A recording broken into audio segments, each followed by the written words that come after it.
Hello दोस्तों, welcome back to Pradeep Giri 11th and 12th academy. So आज के सेशन में हम देखेंगे नेगेशन वाला पार्ट। हमारे पास कंपाउंड स्टेटमेंट्स होते हैं, राइट। हमारे पास 5 कंपाउंड स्टेटमेंट्स है। अब वो हर कंपाउंड स्टेटमेंट के हम क्या करेंगे, नेगेशन निकालेंगे। नेगेशन निकालने के लिए सबसे पहले हमारे पास कौन सा कंपाउंड स्टेटमेंट होता है, तो सबसे पहले हमारे पास होता है हमारा कंजंक्शन, देन होता है डिसजंक्शन, ये होता है एंड, और फिर हमारे पास होता है नेगेशन, फिर उसके बाद इंप्लीकेशन एंड हम क्या करते हैं, डबल इंप्लीकेशन। ये पांचों कंपाउंड स्टेटमेंट के लिए हम क्या करेंगे, नेगेशन निकालेंगे। तो सबसे पहले आता है हमारा compound that is logical connective and. उसके लिए हम क्या करेंगे, अगर मुझे एंड कंजंक्शन को हम कैसे रिप्रेजेंट करेंगे, पी एंड क्यू से रिप्रेजेंट कर रहे हैं। समझ लो हमारे पास दो स्टेटमेंट्स है, पी एंड क्यू। अगर मुझे इसका नेगेशन निकालना है तो सिंपली हमें क्या करना है, इट इज जस्ट लाइक हमें पता है माइनस ऑफ एक्स प्लस 3। अगर मैं कोई एक एग्जांपल ले रही थी जैसे लास्ट सेशन में लिया था, तो हम क्या करते हैं, ये माइनस को पूरे अंदर ब्रैकेट में लेके आते हैं। इसके अलावा हमने एक और प्रॉपर्टी पढ़ी डुअलिटी की। डुअलिटी क्या कहती है, अगर मुझे कोई भी स्टेटमेंट का इक्विवेलेंस निकालना है तो हम क्या करते हैं, सिंपली एंड को और से चेंज कर देते हैं और को हम क्या करते हैं, एंड से चेंज करते हैं। इसके लिए डुअलिटी बहुत इंपॉर्टेंट था। तो हमारा जो ये पर्टिकुलर स्टेटमेंट है negation of P and Q, इसका हमारा इक्विवेलेंट क्या बन जाएगा, नेगेशन वाला पार्ट, क्योंकि नेगेशन हम निकाल रहे हैं। तो ये हो जाएगा हमारे पास negation of P and will change to or, ये नेगेशन Q को भी आ जाएगा तो आ जाएगा नेगेशन ऑफ Q। आपको याद नहीं रखना है कुछ भी चीज, बस आपको ध्यान में रखना है डुअल नेचर, और दूसरा क्या है कि हम कैसे अलजेब्रा में डील करते थे नेगेशन के साथ, वैसे हमें यहाँ पे भी डील करना है। अब समझ लो मैं डिसजंक्शन में आ रही हूँ, मतलब नेगेशन ऑफ P और Q और के अंदर आ रही हो, तो मुझे क्या करना है, अगेन इस चीज का ध्यान देना है, डुअलिटी की ध्यान देनी है, और विल चेंज टू एंड, और ये नेगेशन पूरे ब्रैकेट में आएगा। तो negation of P and negation of Q, as simple as that. Next, अब हमें नेगेशन ऑफ P निकालना है। हम जब नेगेशन पढ़ते थे तो हमें पता है ये यूनरी है, हमारे पास सिर्फ एक ही कंपाउंड, एक ही स्टेटमेंट होगा। तो negation of negation, minus of minus A क्या होता है, पॉजिटिव ऑफ ए होता है। उसी प्रकार से ये क्या हो जाएगा, हमारे पास P हो जाएगा सिंपली। दूसरा एंड द मोस्ट इंपॉर्टेंट, ये एक चीज जो है आपको याद रखनी है, negation of P implies Q। P implies Q का अगर मुझे नेगेशन निकालना है, ये एक चीज को ध्यान रखना, this is equals to negation P and negation of Q। क्या होगा, P and negation of Q। ये एक स्टेटमेंट को अगर आपने ध्यान रख लिया, सिर्फ एक, तो आप क्या कर सकते हो, negation of double implication Q या बाय कंडीशनल Q को भी निकाल सकते हो। कैसे निकाल सकते हो, हमें पता है जब हम डबल इंप्लीकेशन पढ़ रहे थे तो हमें पता है हम कैसे रिप्रेजेंट करते हैं डबल इंप्लीकेशन को, P implies Q and Q implies P। याद आ रहा है, एक स्टेटमेंट ये हमने पढ़ा था इंप्लीकेशन का एक स्टेटमेंट, इस हिसाब से भी हम इसे रिप्रेजेंट करते हैं। अब मुझे अगर ये पर्टिकुलर स्टेटमेंट का नेगेशन निकालना है, राइट, तो अगर मैं इसका नेगेशन निकाल रही हूँ तो ये कैसा आ जाएगा, एंड वाले फॉर्म में आ गया। तो ये हो जाएगा, इसको मैं करूंगी P, इसको मैं करूंगी एंड, ये हो गया Q। अब ये पर्टिकुलर क्या हो गया हमारा, कंजंक्शन वाला, ये वाले में आ जाओ, कंजंक्शन वाला नेगेशन हो गया। तो हम क्या करेंगे, इसको सिंपली हम लोग कैसे लिख सकते हैं, नेगेशन ऑफ P, पहला कंपाउंड का हमारा नेगेशन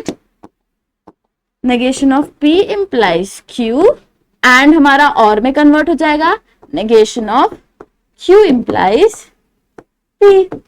अब ये नेगेशन वाला पार्ट में आ जाओ, ये नेगेशन किसका है, P इंप्लाइज Q, अभी जस्ट पढ़ा, वो क्या हो जाएगा, P and negation of Q। दूसरा और है negation of Q implies P, बस आपको क्या करना है, यहाँ पे Q और यहाँ पे P, इस हिसाब से बोला है। तो ये हो जाएगा P and negation of P। तो ये हो जाएगा हमारे पास Q and negation of P, as simple as that. Negation ये भी ध्यान रखने की जरूरत नहीं है, एज इफ बस आपको एक चीज का ध्यान रखना है कि हम क्या करते हैं, implies P implies Q and Q implies P, इस चीज का ध्यान देना। फिर उसके बाद हम क्या करेंगे, नेगेशन निकालेंगे। तो ये कुछ हमारे पास नेगेशन वाले पार्ट्स है जो आपको यहाँ पे क्लियरली दिखाई देंगे कि हम conjunction, disjunction, negation, implication, double implication को कैसे निकालते।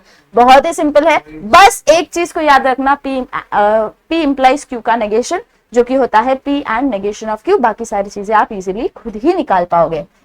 नेक्स्ट आता है कन्वर्स, इनवर्स एंड कॉन्ट्रापोजिटिव। हमेशा कंपलसरी आता ही है ये क्वेश्चन हमारे 12th में। आपको क्या करना है, ये सारी चीजें निकालनी। समझ लो मेरे पास कोई दो स्टेटमेंट दिए गए हैं P एंड Q। मेरे पास कौन से स्टेटमेंट्स है, P एंड Q, दो स्टेटमेंट्स है। सच दैट कैसे इस फॉर्म में दिया जाएगा आपको, इफ कुछ एक पर्टिकुलर स्टेटमेंट होगा देन Q, तो ये हमारा P हो जाएगा, ये हमारा Q हो जाएगा। अब मुझे क्या करना है, इसका हमें सबसे पहले निकालना होगा कन्वर्स, इनवर्स, और फिर क्या करेंगे, कॉन्ट्रापोजिटिव निकालेंगे। तो ये हो गया हमारे पास P implies Q if then मतलब P इंप्लाइज Q। अगर मुझे इसका कन्वर्स निकालना है तो हम क्या करेंगे, बस इसको चेंज कर देंगे, Q को आगे लेके आएंगे एंड देन P लिखेंगे, मतलब P इंप्लाइज Q। तो स्टेटमेंट के साथ चेंज हो जाएगा, इफ Q देन P, बस ये कंडीशन हो जाएगी। फिर उसके बाद अगर मैं इनवर्स चाहती हूँ, तो बस आपको क्या करना है, यहाँ पे नेगेशन इंट्रोड्यूस कर देना है। क्या हो जाएगा, negation of P implies negation of Q, मतलब if not P then not Q। बस आपको क्या करना है, नॉट वाला टर्म इंट्रोड्यूस करना है। कॉन्ट्रा पॉजिटिव अगर मैं कह रही हूं, इस स्टेटमेंट को उल्टा कर दो, कैसा हो जाएगा, if not Q then not P, as simple as that। बस ये चीज को ध्यान देना, Q P के एस्पेक्ट में हम क्या करते हैं, डील करते हैं। जब एक्सरसाइज आएगा उसके अंदर आपको स्टेटमेंट्स को कन्वर्ट करने के लिए क्वेश्चन दिए गए हैं। राइट द नेगेशन 1.8 एक्सरसाइज हमारे पास क्या है, right the negation of each of the following statements. यहाँ पे देखो एक और चीज है, क्वांटिफायर अगर मैं बोल रही हूँ, हमने क्वांटिफायर्स भी पढ़े थे, दो हमारे पास क्वांटिफायर होते हैं, एक होता है फॉर ऑल और एक होता है देयर एग्जिस्ट। ये दो है, फॉर सम भी बोल सकते हैं, फॉर एवरी भी बोल सकते हो इसको। तो ये क्या हो गया, हमारे पास दो यूनिवर्सल क्वांटिफायर है। अगर मुझे भी इनको नेगेशन निकालना है तो हम क्या करेंगे, एंड को सॉरी फॉर ऑल को हम क्या करेंगे, देयर एग्जिस्ट या कुछ भी ऐसे एस्पेक्ट में इसको चेंज कर देंगे। जहां पे ये वाला होगा उधर ये कर देंगे, और जहां पे देयर एग्जिस्ट है वहां पे हम फॉर ऑल कर देंगे, बस उल्टा कर देंगे, नेगेशन नहीं निकाल रहे ना। अब देखो यहाँ पे दिया गया आपको एक sum, all the stars are shining if it is night. देखो ये क्वेश्चन ना एक्चुअली आपको कंफ्यूज करने के लिए इस हिसाब से दिया गया है। अगर आप इसको रीअरेंज नहीं करोगे तो आंसर आपको गलत मिलेगा। आप नोटिस करोगे यहाँ पे हमें सबसे पहले तो इफ वाला एक स्टेटमेंट दिया गया है, मतलब हमारा ये एक्चुअल स्टेटमेंट की अरेंजमेंट क्या है, if it is night then all the stars are shining. ये हमारे पास हमारा क्या है, स्टेटमेंट है। इसको अगर आपने रीअरेंज नहीं किया तो आप पूरा का पूरा सम क्या करोगे, गलत सॉल्व करोगे। तो ये हो गया हमारा P, ये हो गया हमारा Q। इम्प्लीकेशन, ये क्या हम इफ एंड देन यूज करते, मतलब हम कहां जाते हैं, इम्प्लीकेशन वाले में जाते हैं। अब इन्होंने क्या बोला है, इसका नेगेशन निकालना है, मतलब P इंप्लाइज Q का नेगेशन क्या होता है, P and negation of Q। हमें पता है, हमने अभी जस्ट पढ़ा, negation of P implies Q का क्या होगा, ये होगा। P क्या है हमारे पास, इट इज नाइट, तो हमें क्या करना है, एज इट इज आएगा, इट इज नाइट। नेक्स्ट क्या यूज किया है, एंड यूज कर लो। फिर क्या है, नेगेशन ऑफ Q। नेगेशन मतलब क्या होता है, all the stars are shining, तो नेगेशन क्या हो जाएगा, all the stars are not shining. तो ये क्या हो जाएगा, and all the stars are not shining. बस इतना ही आपको क्या करना है, नेगेशन में चीजें करनी होती है। अब देखो यहाँ पे एक अलग सा एग्जांपल दिया गया है अलजेब्रिक फॉर्म में, फॉर ऑल। ये किसको रिप्रेजेंट करता है, for all, and that belongs to n, n+1 is greater than 0। इसका अगर मुझे नेगेशन निकालना है तो हमें पता है जब मेरा फॉर ऑल होगा तो वो किस में चेंज हो जाएगा, देयर एग्जिस्ट। फिर उसके बाद n that belongs to natural number n, comma n+1। अब देखो यहाँ पे ग्रेटर देन का एकदम उल्टा क्या होगा, अगर मुझे ग्रेटर देन दिया गया है तो इसका एकदम अपोजिट क्या होगा, लेस देन इक्वल्स टू हो जाएगा, राइट। तो लेस देन इक्वल्स टू 0 एकदम अपोजिट करते हैं ना हम लोग। फिर उसके बाद एक और दिया गया है जिसके अंदर आपको यूज किया है देयर एग्जिस्ट। तो देयर एग्जिस्ट को हम किससे रिप्लेस करेंगे, for all n that belongs to n, n² + 2 is odd number।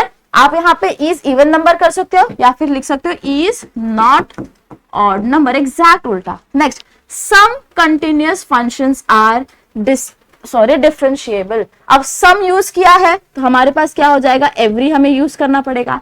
continuous functions are not differentiable, बस नॉट एक टर्म इंट्रोड्यूस करनी है क्योंकि हमें क्या करना है, पूरा कंप्लीटली उल्टी चीजें यहाँ पे करनी होती है। नेक्स्ट क्वेश्चन आपको दिया है, using the rules of negation right the negation of the following. आपको नेगेशन लिखना है इसका। जब भी हम नेगेशन लिखेंगे तो मेक श्योर आप उसका जस्टिफिकेशन को ध्यान से लिखोगे। जस्टिफिकेशन मतलब जब हम लोग 10th स्टैंडर्ड में थे तो हर एक ज्योमेट्रिक प्रूफ के अंदर हम उसका लेफ्ट हैंड साइड के अंदर एक लाइन बना के सारे from 1 and 2 because of like theorem, this particular theorem, because of triangle theorem, ऐसी सारी चीजें लिखते थे। वैसे ही जस्टिफिकेशन आपको यहाँ पे भी देनी पड़ेगी कि क्यों आपने ये पर्टिकुलर मॉडिफिकेशन किया। तो यहाँ पे देखो सबसे पहला क्वेश्चन है P implies R and Q. अब मुझे इसका नेगेशन निकालना है, तो सबसे पहले हम क्या करेंगे, negation of P implies R and Q। हमारे पास ये हो गया, नेगेशन निकालना है। अब सबसे पहले आप नोटिस कर रहे हो तो छोटे छोटे पार्ट में डिवाइड करना है। ये सबसे पहले इसको आप कंपाउंड को पूरा एक ही टर्म ऐसा डिफाइन करो, P1 समझ लो, इसको मैंने एक डिफाइन कर दिया। उसके बाद हमें क्या करना है, इसका नेगेशन निकालना है। तो आप नोटिस करोगे ये किसका नेगेशन हम निकाल रहे हैं, एंड का, कंजंक्शन का नेगेशन। जब हम कंजंक्शन का नेगेशन निकालते हैं, negation of P and Q is equivalent to negation of P और negation of Q। This is because negation of conjunction, आप वो भी स्टेटमेंट नेगेशन ऑफ कंजंक्शन लिख सकते हो या ये डायरेक्ट फॉर्मूला भी आप लिख सकते हो। तो यहाँ पे हो जाएगा negation of P implication R और नेगेशन ऑफ Q, ये स्टेटमेंट की वजह से। फिर उसके बाद नेक्स्ट क्या आ जाएगा हमारे पास, अब negation of P implies R दिखाई दे रहा है, तो negation of P implies R will be equals to P and negation of R। This is because negation of implication, negation of implication याद आ रहा है, negation of P implies Q is equals to क्या होता था, P and negation of Q। वही चीज हमने क्या की, R के साथ डील किया। तो ये हो जाएगा हमारे पास P and negation of R bracket के अंदर और negation of Q। This is because of this statement. तो जस्टिफिकेशन लिखना बहुत जरूरी होगा। तो ये हो गया हमारा फर्स्ट स्टेटमेंट। अब चलते हैं सेकंड स्टेटमेंट भी एज इट इज आप लिख सकते हो। अब आते हैं थर्ड स्टेटमेंट के ऊपर। थर्ड स्टेटमेंट आप सभी को यहां पे दिया है,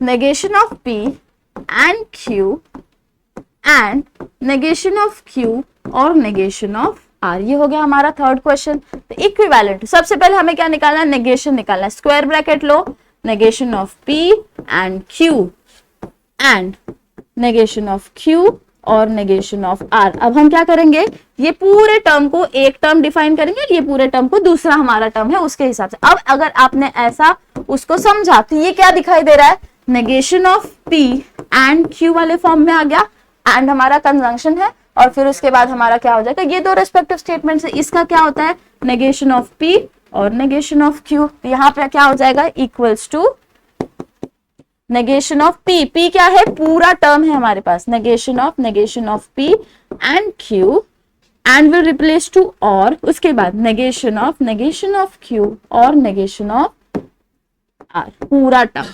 अब इसके बाद इसका पूरे का नेगेशन निकालना है। जब मैं ये पूरा का नेगेशन निकाल रही हूँ तो एग्जैक्टली ऐसा दिखाई दे रहा है। तो ये हो जाएगा हमारे पास negation of P will be equals to just P and will change to or, and negation of Q will be equals to negation of Q. This is because exact same आप लिख सकते हो negation of conjunction।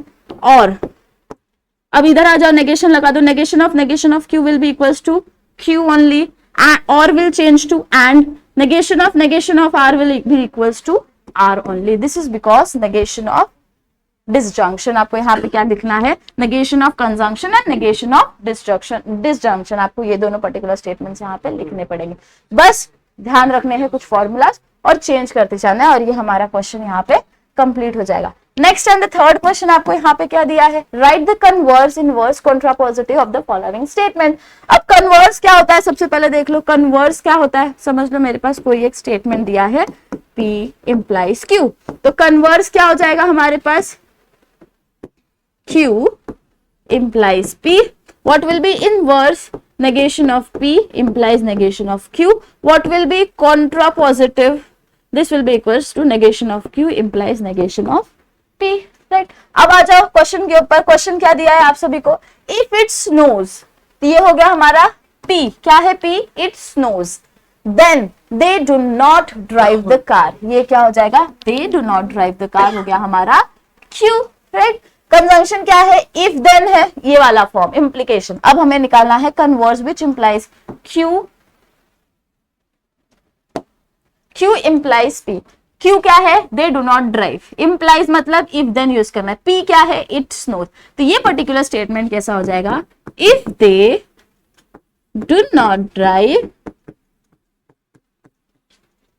The car then it snows. हो गया। अब आता है next inverse पे, negation of P implies negation of Q। मतलब एग्जैक्ट उल्टा लिखना है। अगर इफ इट स्नोज है, इसका एग्जैक्ट उल्टा क्या हो जाएगा, इफ इट डू नॉट या does not snow, then they, दिया क्या है, they do not drive the car, एकदम उल्टा क्या हो जाएगा, दे ड्राइव द कार, हो गया। Next, negation of P implies negation of Q, इसके अंदर क्या करना है पता है, ये सेंटेंस को ये स्टेटमेंट से रिप्लेस करना है, तो क्या हो जाएगा, if they drive the car then it does not snow, बस उल्टा कर दो, इफ देन के पोजीशन को क्या करना है, स्टेटमेंट्स को क्या करना है, रिप्लेस करना है। नेक्स्ट है, इफ ही स्टडीज, ये हो गया हमारे पास P, then he will go to college, ये हो गया हमारे पास Q, तो इसका कन्वर्स क्या हो जाएगा हमारे पास, Q implies P, that means if he will go to college then he will study. Next, negation of P मतलब if he does not studies then he will not go to college, इसका exact उल्टा हमारा contrapositive हो जाएगा, if he does not go to college then he will not study, हो गया। बस not को इंट्रोड्यूस करना है एंड पोजीशन को क्या करनी है, आगे पीछे करते जाना है। अब हमारे पास है next question, question number 4, which proper justification state the negation of the following, आपको क्या करना है, नेगेशन लिखना है विद प्रॉपर जस्टिफिकेशन। तो सबसे पहला क्वेश्चन है P इंप्लाइज Q, दो स्टेटमेंट हम लोग देखेंगे, और P इंप्लाइज R। अब हमें क्या करना है, इसका कंप्लीट नेगेशन निकालना है, मतलब negation of P implies Q और P इंप्लाइज R। अब देखो ये हमारा एक टर्म है, ये हमारा दूसरा टर्म है, बीच में और दिख रहा है, तो हम क्या लिखेंगे, because of negation of disjunction, और की वजह से नेगेशन ऑफ डिसजंक्शन, या फिर अगर आपको स्टेटमेंट ही लिखना है तो आप वो भी लिख सकते हो, क्या होगा, नेगेशन ऑफ P और Q is equivalent to negation of P and negation of Q, ये हो गया प्रॉपर जस्टिफिकेशन। तो ये स्टेटमेंट कैसे आ जाएगी, यहाँ पे negation of P implies Q and negation of P implies R। अब नेक्स्ट स्टेटमेंट, आपको इसका नेगेशन निकालना है, दैट इज इम्प्लीकेशन, यहां पे क्या आ जाएगा, नेगेशन ऑफ इम्प्लीकेशन, या कोई कोई कंडीशनल भी बोल सकता है, क्या होगा, negation of P implies Q is equivalent to P and negation of R, sorry Q, right. तो यहाँ पे हमें क्या करनी है, वही चीज को लिखनी है एग्जैक्ट वे में, बस रिप्लेस करते जाना है। तो ये हो गया हमारे पास negation of P implies Q का P and negation of Q, बीच में क्या है, एंड की साइन है, negation of P implies R will be equals to P and negation of R। ये क्या हो गया हमारा स्टेटमेंट, सारे नेगेशन वाले पार्ट हट गए और हमने क्या किया, ये सब को सॉल्व कर दिया। अब चलते हैं नेक्स्ट क्वेश्चन के ऊपर, हमारे पास डबल इंप्लीकेशन वाला P डबल इंप्लीकेशन Q या बाय कंडीशनल Q और negation of Q last negation of R, ठीक है, ये हो गया हमारे पास सम। अब यहाँ पे आप नोटिस करोगे हमें क्या करना है, पूरे सम का नेगेशन निकालना है, this will be equivalent to, ये हटा देते हैं,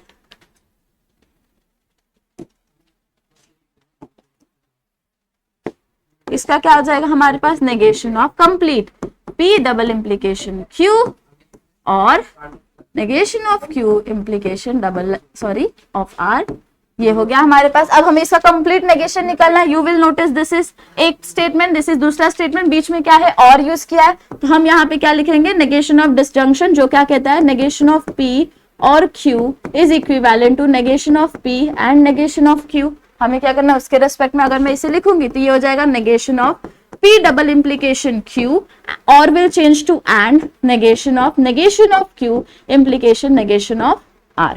अब आ जाओ यहाँ पे नेगेशन ऑफ डबल इंप्लीकेशन, जब हम नेगेशन ऑफ डबल इंप्लीकेशन लिखते हैं तो हमें पता है हम किस चीज को लिखते हैं, is equivalent to negation of P implies Q and negation of Q implies P, right. अब मुझे क्या करना है, इसका नेगेशन निकालना है, again negation of and will be equals to और, तो ये हो जाएगा P इंप्लीकेशन Q और negation of Q implication P। अब इंप्लीकेशन का हमारे पास नेगेशन क्या हो जाएगा, P and negation of Q और Q and negation of P. ये हो गया हमारा डबल इंप्लीकेशन का नेगेशन। आपको क्या करना है, ये स्टेटमेंट या तो आप एग्जैक्टली यहाँ पे लिखो या फिर ये पूरे जो 3 स्टेटमेंट है आप यहाँ पे कैरी फॉरवर्ड भी कर सकते हो, आपके ऊपर है। अगर आपको याद रह रहा है तो डायरेक्टली आप क्या करो, वो पर्टिकुलर स्टेटमेंट को लिख सकते हो because of negation of double implication और Q and negation of P.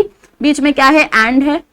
Negation of हमें क्या करना है, इम्प्लीकेशन निकालना है। तो नेगेशन ऑफ इम्प्लीकेशन क्या कहता है हमें, negation of P implies Q is equivalent to P and negation of Q। तो हमें क्या करना है, because of negation of implication यहाँ पे हो जाएगा negation of Q and negation of R, right. ये कंप्लीट टर्म है ना हमारे पास, तो हमें क्या करना है, वो चीज को यहाँ पे लिखनी है। अब नेगेशन ऑफ नेगेशन आ जाएगा, माइनस माइनस क्या होता है, पॉजिटिव हो जाएगा। तो एक कंप्लीट स्टेटमेंट क्या होगा, P and negation of Q और Q and negation of P and negation of Q and negation of negation will be just equals to R। ये हो गया हमारा नेगेशन का सम सॉल्व। ये 2 क्वेश्चन, ये थोड़ा सा कॉम्प्लिकेटेड सम था, बाकी तो थर्ड वन में कुछ नहीं है, बस आपको नेगेशन ऑफ इम्प्लीकेशन निकालना है। That will be equals to P and negation of हमारा negation of P implication Q और नेगेशन ऑफ R। इसका क्या होगा, P and negation of Q और नेगेशन ऑफ R। ये हो गया हमारा थर्ड वन का आंसर। ये एग्जाम्पल, ये सम हमारा यहाँ पे कंप्लीट होता है और ये एक्सरसाइज भी यहीं पे कंप्लीट होती है। नेक्स्ट सेशन के अंदर हम लोग नेक्स्ट एक्सरसाइज देखेंगे। Till then take care of yourself, see you soon in the next session.